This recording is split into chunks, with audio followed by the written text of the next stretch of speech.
des hommes et des femmes de Dieu qui vivent dans le mensonge. Et pasteur, même l'amour du luxe commence à rentrer dans l'Église. On L'amour. voit beaucoup de... Est-ce que, Carole, le luxe est un problème? C'est pas un problème, l'exagération, l'excès. Le vouloir avoir. Et on a l'impression même que les gens s'appuient sur la parole de Dieu qui ils transforment à leur façon pour pouvoir justifier ces choses-là. Et beaucoup de choses d'ailleurs, comme tu viens de le dire, Carole, devient justifiable par rapport à nos désirs. Parce que, écoutez, Dieu ne compromet jamais à sa parole pour plaire à tes caprices. Il ne compromet jamais. Sa parole reste le même. Et Dieu défend sa parole. Mais qu'est-ce qui se passe? C'est nous autres. C'est-à-dire, le monde est tellement en nous et que nous l'avons mené à l'église. C'est-à-dire, on est influencé par le monde. On a un cœur enflé d'orgueil. On est tellement attaché au monde qu'on ne veut pas s'en débarrasser, donc on l'emmène dans l'église. On l'amène dans l'église. Et on est influencé. On est déjà influencé. Et le danger avec l'influence du monde dans l'église, ça amène la mondanité dans l'église. C'est là où tu vois ce que tu pouvais voir peut-être autrefois en dehors de l'église. Exactement. Tu verras des choses que tu disais, mais autrefois, il n'existe pas de position intermédiaire. Quelqu'un a dit, bon, écoute, pasteur, je suis ici, je suis aussi là. Non. Soit tu es de l'autre côté, dans son camp, ou soit tu es du camp tu es dans le camp du Seigneur. On donc ne peut le pas monde, être d'un bout à l'autre, entre deux. Non, c'est on pas ne peut possible. pas. Il faut faire un le choix. monde en soi, Carole. Père, grâce à vous, dans le nom de Saint Jésus-Christ. Frères et sœurs, vous avez tous regardé cette courte vidéo. Donc, analysons. Dans le petit 1, la sœur dit l'amour du luxe commence à rentrer dans l'église. Le frère va demander à la sœur si le luxe est un problème. Frère. Donc, pour lui, le luxe, ce n'est pas un problème. Si le luxe rentre dans l'église, ce n'est pas un problème. Lisons. Jacques chapitre 3, verset 1. Mes frères, qu'il n'y ait pas parmi vous un grand nombre de personnes qui se mettent à enseigner, car vous savez que nous serons jugés plus sévèrement. Et les enseignants seront jugés plus sévèrement. Frères, n'égarez pas vos frères et sœurs. Lisez la Bible. Donc, pour lui, si le luxe rentre dans l'église, est-ce que c'est un problème? C'est pas un problème pour lui. Parce qu'il demande à la sœur, est-ce que le luxe est un problème? Donc pour lui, le luxe, c'est pas un problème. Mais nous allons lire la parole par rapport à ça. Lisons, frères et sœurs. 1 Timothée chapitre 2, verset 9. Je veux aussi que les femmes vêtues d'une manière décente, avec pudeur et modestie. Donc il veut la décence, la pudeur et la modestie. C'est ça là qu'il veut. Une chrétienne doit être vêtue d'une manière décente, avec pudeur et modestie. C'est ça là que l'apôtre veut. Voilà maintenant ce qu'il ne veut pas. Ne se parle ni de tresse, ni d'or, ni de perles, ni d'habits somptueux. Les habits somptueux sont des habits de luxe. Voilà ce que l'apôtre ne fait pas. Frère, le salut est personnel, conformément à la parole.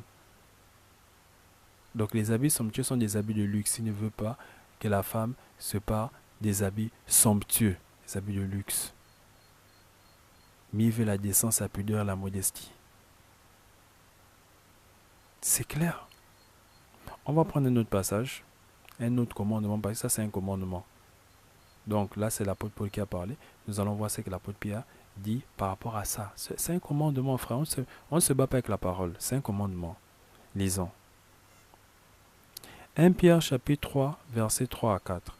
Ayez non, ça veut dire n'ayez pas. Donc l'apôtre Paul a son langage, l'apôtre Pierre a son langage aussi. Ayez non cette parure extérieure qui consiste dans les cheveux tressés. Ayez non, ça veut dire n'ayez pas. Donc n'ayez pas cette parure extérieure qui consiste dans les cheveux tressés. Donc il ne veut pas les cheveux tressés. Les ornements d'or ou les habits qu'on revêt. Les habits qu'on revêt, allez-y chercher dans un dictionnaire. Revêt vient de revêtir. Et parmi ces exceptions, vous allez voir habits de cérémonie. Donc, un habit de cérémonie, ce n'est pas un vêtement ordinaire. C'est un vêtement somptueux, c'est un vêtement de luxe. Frère. Donc, lui aussi, pas de la même chose. C'est la même chose. Mais il a utilisé le mot revêt. Ce n'est pas un débat. Lisez vous-même. C'est un mot. Le dictionnaire est là.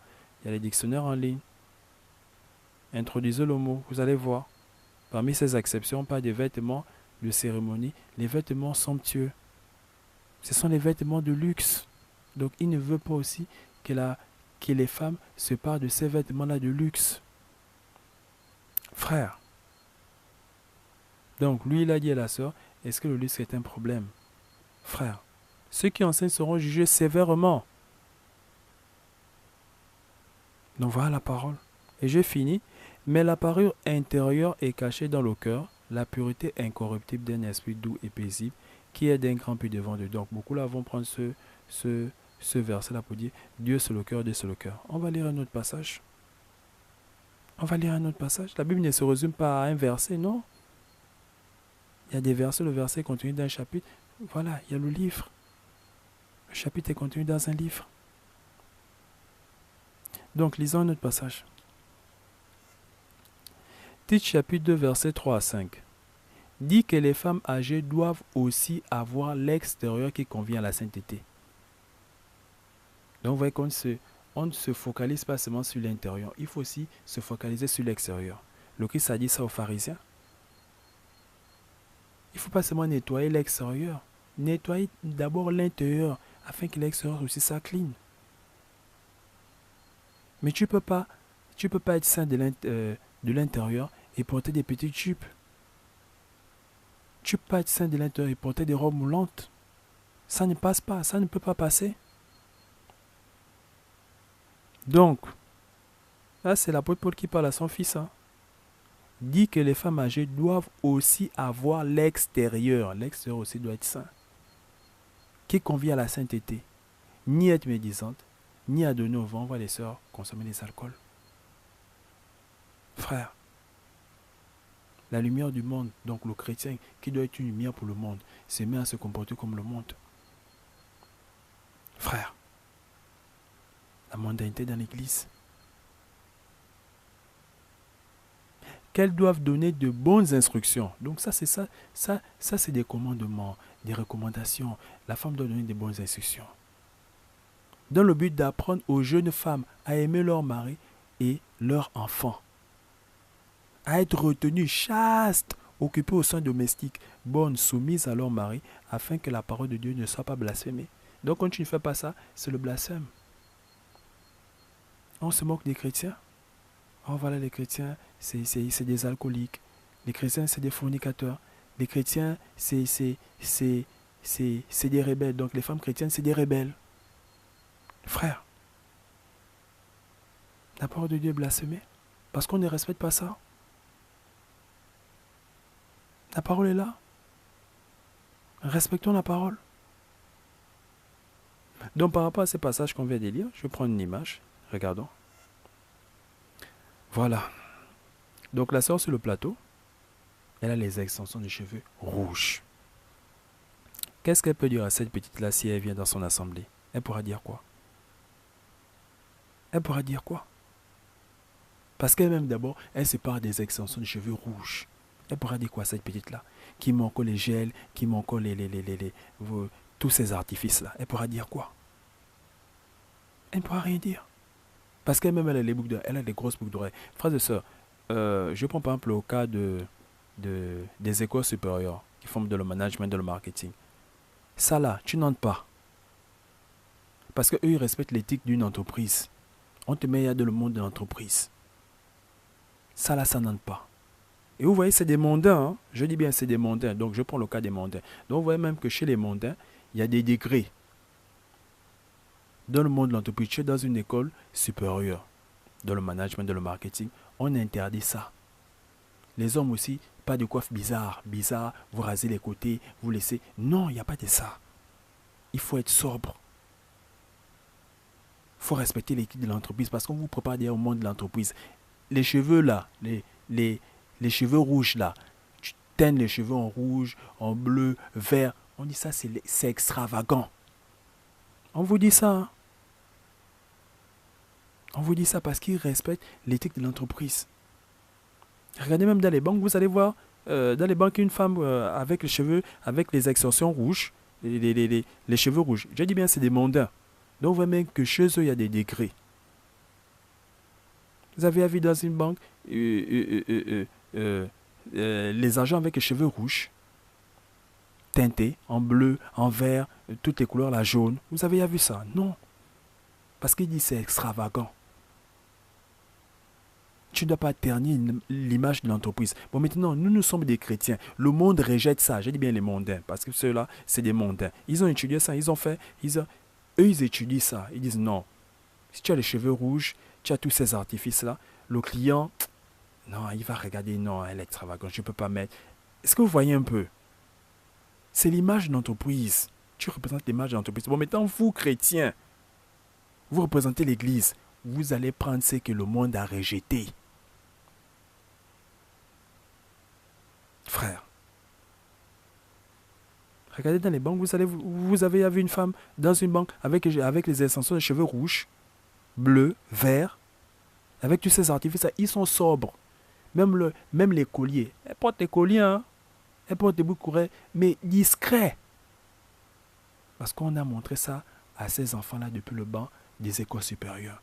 Que voilà, il faut être discret. Les chaînettes extravagantes là, non, ça ne passe pas.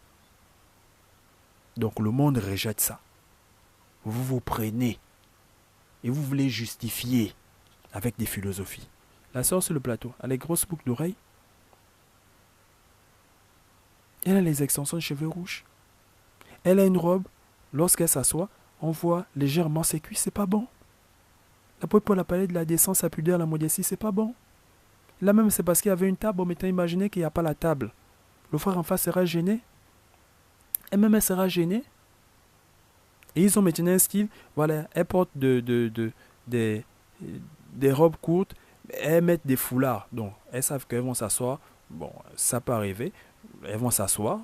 Voilà, les cuisses vont... Parce que c'est une robe courte. Forcément, quand tu t'assois, ça remonte. Donc, elles mettent maintenant le foulard. C'est l'hypocrisie.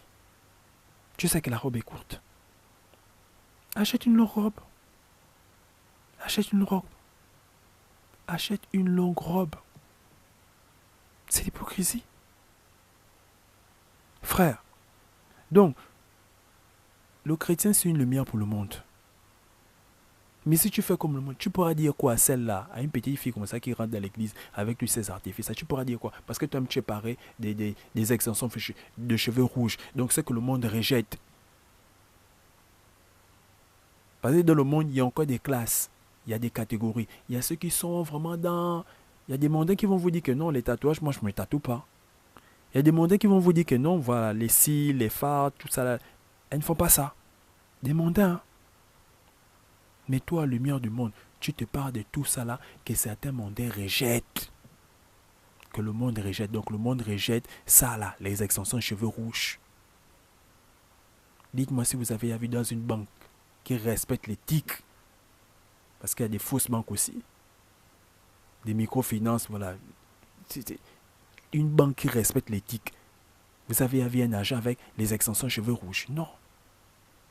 Ils exigent la sobriété. Regardez les banquiers, propres, ils n'ont pas les cheveux bizarres, ils n'ont pas des coiffes de démons là. C'est que vous rasez les côtés, vous mettez la rue. Non! Parce qu'ils ne veulent pas ternir l'image de l'entreprise. Ils sont sobres, propres. Je n'ai pas des hommes. Les femmes mettent des extensions de cheveux, mais on exige voilà, de couleur noire. Parce qu'il faut rester sobre. Et leurs extensions ne vont pas jusqu'aux fesses comme voilà. Non, c'est qu'il y a voilà, c'est des mondains. Hein. Je ne suis pas en train de soutenir ça. Mais regardez, eux, ils rejettent les extensions de cheveux rouges. Vous prenez ça. Vous pouvez dire quoi à ces gens-là? Vous pouvez dire quoi? Parce qu'ils savent que c'est extravagant. Vous pouvez dire quoi?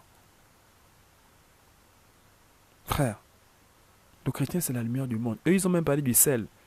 Si le sel n'a plus sa saveur, à quoi sert-il? Tu ressembles au monde. On va te balancer. Les gens vont te fouler aux pieds. Donc, on a lu, les femmes âgées doivent instruire les jeunes femmes. Mais tu es une femme âgée, tu as encore des artifices. Tu pourras dire quoi aux jeunes femmes? Tu pourras dire quoi? Donc, et c'est qu'il y a des sœurs qui vont dire non, on vit notre époque. Voilà, ça c'était à l'époque de l'apôtre Paul, c'était à l'époque de l'apôtre Pierre. On va encore prendre un autre passage. Romains chapitre 12, verset 2. Ne vous conformez pas au siècle présent. La parole est là. Ne vous conformez pas au siècle présent. Mais soyez transformés par le renouvellement de l'intelligence, afin que vous discerniez, donc on doit avoir le discernement, afin que vous discerniez quelle est la volonté de Dieu, ce qui est bon, agréable et parfait. Donc quand bien même le monde évolue, tu dois avoir le discernement. Les extensions de cheveux rouges, non. D'abord les extensions de cheveux, la Bible nous interdit d'abord même de séparer des tresses. En mettant les extensions. Le monde rejette même les extensions rouges, de couleur, donc bleu et autres. Ils trouvent ça extravagant. Toi, chrétienne, tu viens, tu prends ce qu'ils ont rejeté. La lumière du monde fait pire même que certains mondains. Frère, on doit toujours avoir le discernement. L'ennemi est là, il connaît la parole. Il connaît la parole. Parce que pour tordre, il faut connaître. Il faut connaître pour mieux tordre. Mais tu ne connais pas, tu vas tordre comment? Non. Il connaît la parole, donc c'est grâce à ça qu'il tord bien les passages. Il vient vous influencer avec des philosophies, voilà. Il connaît la parole. Il y a beaucoup de serviteurs du diable là dans les assemblées, ils sont nombreux. Ne pensez pas que tous les hommes de Dieu là, voilà, servent l'Éternel. Non. Il y a beaucoup de satanistes, il y a beaucoup de démons, il y a beaucoup de sorciers. Ils ne veulent pas de votre bien. Mais comment tu vas savoir que voilà ce que la parole veut, voilà ce que la parole ne veut pas? C'est en lisant la Bible. Donc il faut avoir le discernement. Ça là, la parole ne veut pas. Extension de cheveux, tresses, bijoux, tout ça, les pantalons. J'ai fait des vidéos. Et je ne suis pas le seul à parler de ça. Vous croyez qu'on s'ennuie? Non. On ne s'ennuie pas. Donc, ça c'était pour le petit 1. Dans le petit 2, la sœur sur le plateau dit, les gens transforment la parole à leur façon pour justifier ces choses-là. Donc, quand ils ont envie de justifier une fausse doctrine, pour justifier leur mondanité, ils vont transformer la parole. Et le frère va dire, Dieu ne compromet jamais sa parole pour plaire à tes caprices. Donc Dieu ne va pas changer ta parole pour plaire à tes caprices. Il ne va pas faire ça. Il va ajouter, Dieu défend sa parole. Et après il va dire le danger, avec l'influence du monde dans l'église, ça amène la mondanité dans l'église. C'est là où tu vois ce que tu voyais dehors dans l'église. Donc tu voyais certaines choses qui se faisaient à l'extérieur de l'église, se pratiquaient maintenant dans l'église.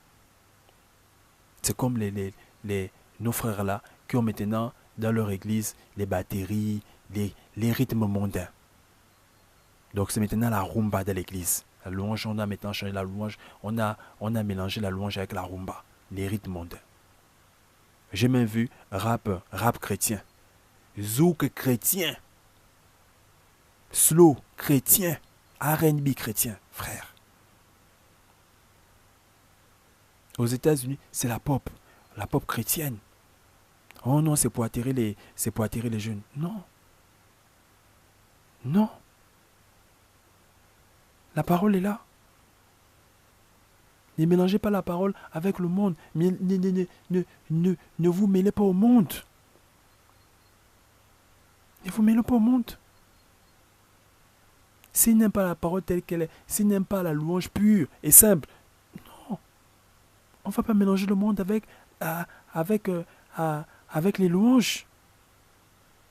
Donc, rumba chrétienne, zouk chrétien, rap chrétien, pop chrétienne, ou contrée chrétienne, non. Juste pourquoi? Pour attirer les gens. Et quand ils viennent, ils sont même pires. Ils sont pires. Ils font pire. Donc ça, c'est un faux raisonnement. Frère. Donc par rapport à ça, par rapport à ce qu'elle a dit, donc les gens transforment la parole à leur façon pour justifier ces choses-là. Lisons un passage par rapport à ça. Matthieu chapitre 18, versets 7 à 9. Malheur au monde à cause des scandales. Car il est nécessaire qu'il arrive des scandales. Donc, la parole te dit clairement que ça va arriver. Ça va arriver. Les scandales vont arriver. Mais malheur à l'homme par qui le scandale arrive. Mais malheur à l'homme par qui le scandale arrive. Le scandale va arriver. C'est inéluctable. Ça va forcément arriver. Mais malheur à l'homme par qui le scandale arrive. Continuons. Si ta main ou ton pied est pour toi une occasion de chute, coupe-les et jette-les loin de toi. Mieux vaut pour toi entrer dans la vie boiteux ou mancheux que d'avoir 2 pieds ou 2 mains et d'être jeté dans le feu éternel. Et si ton œil est pour toi une occasion de chute, arrache-le et jette-le loin de toi. Mieux vaut pour toi entrer dans la vie n'ayant qu'un œil que d'avoir 2 yeux et d'être jeté dans le feu de la géhenne. Voilà ce que la parole dit. Le scandale va forcément arriver. Mais malheur à l'homme par qui le scandale arrive. Et elle a donné un témoignage. Donc, regardez cette vidéo entièrement. Le nom de la chaîne est là, affiché sur le poste de télévision. Donc, elle a donné son témoignage. Elle a dit, elle savait d'abord qu'Halloween, c'était une fête diabolique. Mais les enfants venaient tout le temps pendant cette fête-là. On veut des bonbons. Donc, c'est une mère. Elle avait mal au cœur. Elle dit aux enfants, non. Elle avait mal au cœur. Mais après, elle a cédé. Elle a acheté les bonbons. Voilà. Quand tu sais que voilà, cette fête diabolique l'approche, elle a acheté les bonbons. Quand les enfants venaient toquer à la porte, elle donnait les bonbons. Et elle a commencé à décorer sa maison. Mais après, elle s'est ressaisie. Je sais que cette fête-là est diabolique. Mais pourquoi? Elle est revenue à la raison.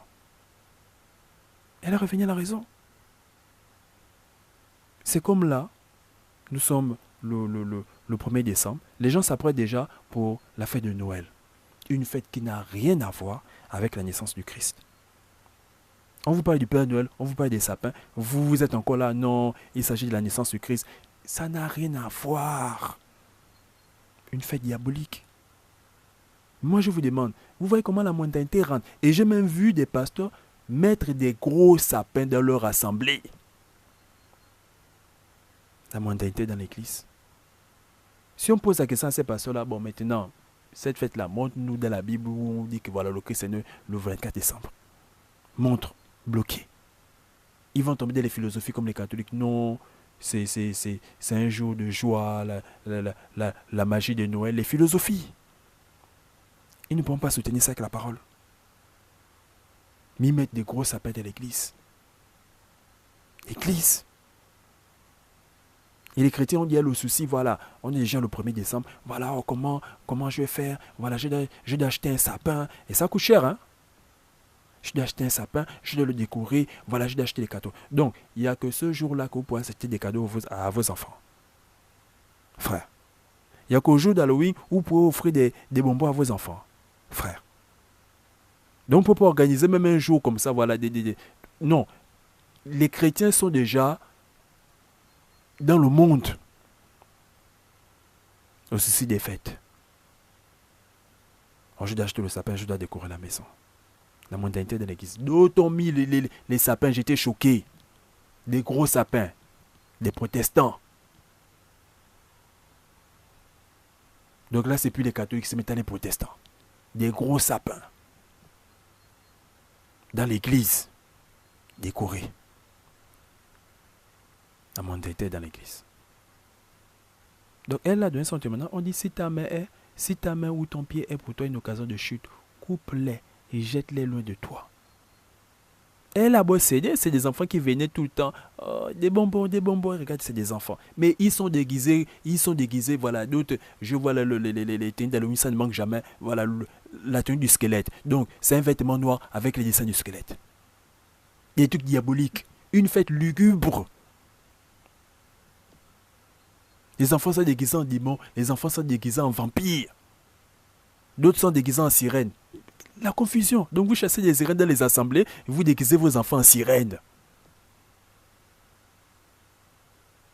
D'autres se déguisent en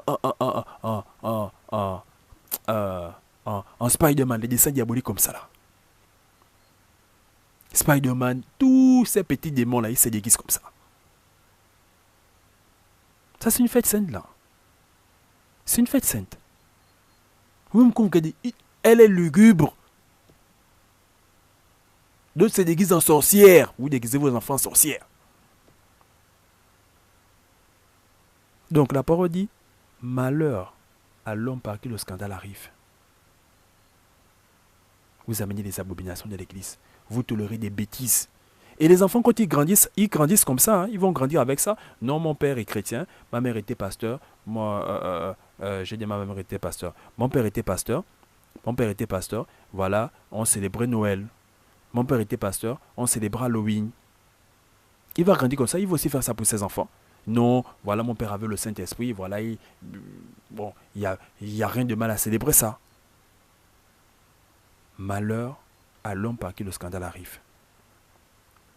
Donc pour finir, dans le petit 3, il dit il n'existe pas de position intermédiaire.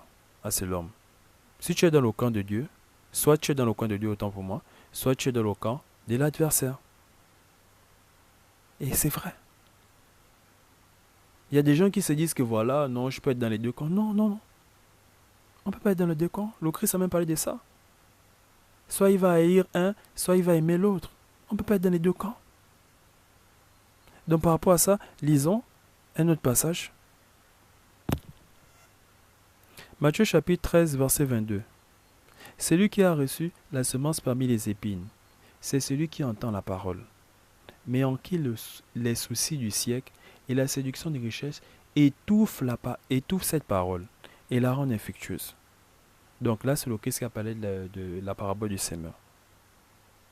Et moi, j'ai pris celle-là. Celui qui a reçu la semence parmi les épines. Donc les autres sont tombés, les autres sont tombés sur le chemin, les autres sont venus, ils ont mangé. Donc ça, c'est celui qui écoute la parole. Voilà, le diable vient directement, il efface tout. L'autre est tombé sur la pierre. Voilà, il a quand même poussé, mais il n'avait pas de racines. Donc la foi, voilà, il est mort. Il n'a pas porté de fruits. Voilà l'autre qui tombe sur une terre, voilà, parmi les épines. Et ça étouffe. Donc il n'a pas porté de fruits. Donc pour ceux qui se disent que voilà, on peut vivre dans le monde et on peut aussi vivre une vie chrétienne, voilà, donc ce qu'on peut jubiler les deux, ça ne va pas passer. Voilà ce que la parole dit. Voilà ce que le Christ nous a dit. Ça ne passe pas, tu ne vas pas porter de fruits. Donc ne te dis pas que voilà, parce que je jeûne, je prie, voilà, je fais des dons, je fais ceci, et voilà, je mène une vie mondaine, que voilà, ça va aller. Non. Ça étouffe la parole. Ça étouffe la parole. La parole te dit ne fais pas ça, ne te parle pas de ça, ne te parle pas de ça. Les soucis du siècle. Les soucis du siècle, c'est quoi? Dites-nous. Il s'agit de quoi? La séduction des richesses, il s'agit de quoi? Dites-nous. Il s'agit de quoi? Ça étouffe la parole. Tu ne peux pas produire du fruit avec ça. Ah, c'est ce que la parole dit. Ça, c'est ce que le Christ nous a dit. Donc, on ne peut pas dire que voilà, on vit dans le monde et on vit une vie chrétienne. Ça ne passe pas. Ça ne peut pas passer. Tu n'as pas porté du fruit. La parole interdit ça. Laisse. Ne force pas. Donc, je reprends. Celui qui a reçu la semence parmi les épines, c'est celui qui entend la parole.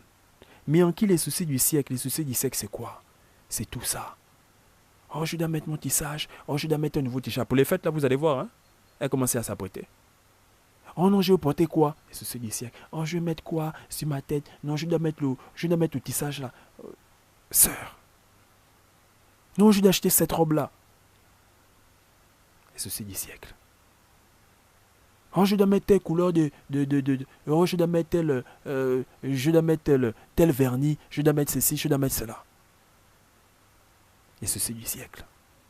La parole interdit. Conforme-toi à la parole. Et la séduction des richesses.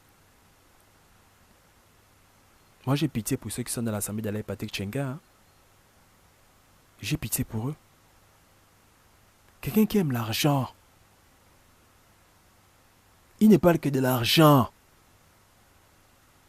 Pendant le confinement, il demande aux gens de payer leur dîme. Mais on dit bien confinement, les gens sont confinés, sont chez eux. Il demande aux gens de payer leur dîme.